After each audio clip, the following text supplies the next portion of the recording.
Le chiffre du jour, moins 0,24%, c'est l'impact direct des tarifs boursiers américains, des tarifs douaniers américains sur le PIB européen. Bonjour Michel Martinez. Bonjour. Bienvenue sur Radio Classique, vous êtes le chef économiste Europe de Société Générale CIB.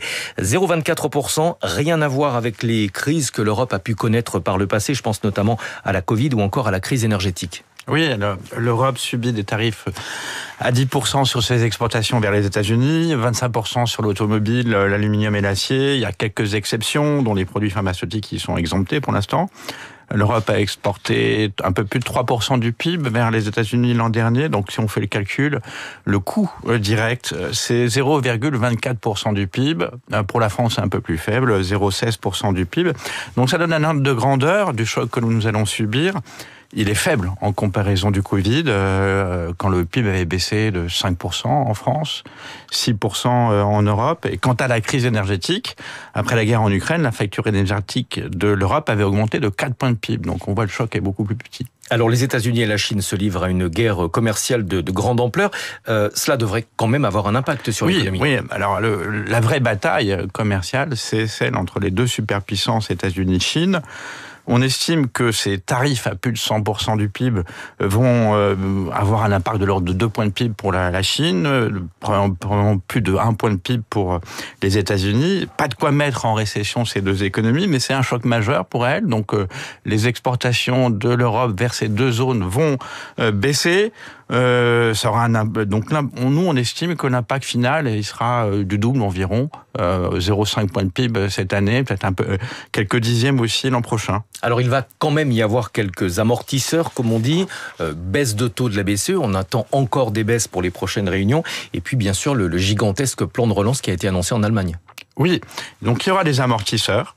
En Chine, on s'attend à un plan de relance domestique colossal, de l'ordre de 2 points de PIB.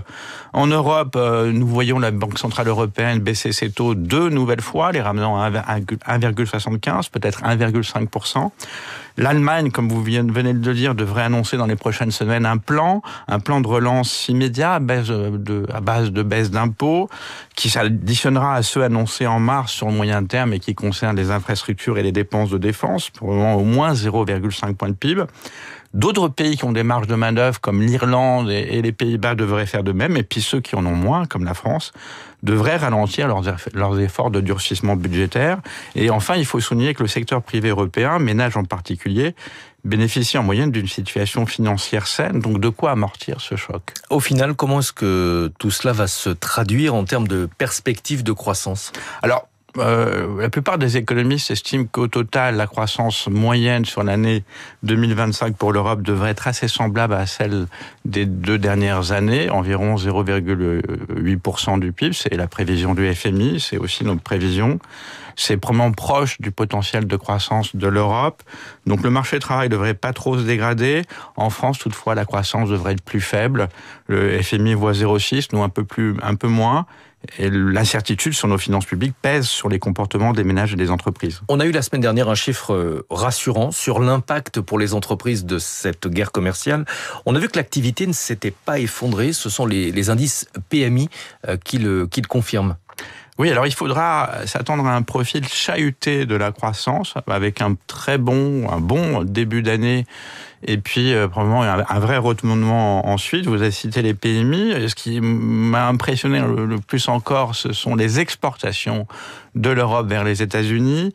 3,6% du PIB au premier trimestre contre 3% au dernier trimestre, donc plus 0,6% en un trimestre. Là, les entreprises ont anticipé la hausse des tarifs début avril, donc il y a beaucoup d'exportations vers les États-Unis. Ça devrait peut-être continuer au deuxième trimestre, quand on craint des hausses de tarifs début juillet. Par contre, après, aux secondes parties d'année, ça devrait se retourner. Merci beaucoup Michel Martinez, chef économiste Europe chez Société Générale CIB.